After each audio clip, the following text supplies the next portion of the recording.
কি দারুণ ছিল সেই দিনগুলো, সারা গায়ে লেগে থাকা পথের ধুলো, মায়ের বকুনিয়া বাবার আদর, রাতের আকাশে বোনা তারার চাদর।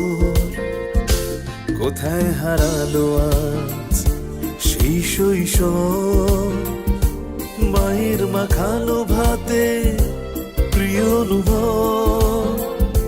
কোথায় হারালো আজ সেই শৈশব, মায়ের মাখানো ভাতে প্রিয় অনুভব।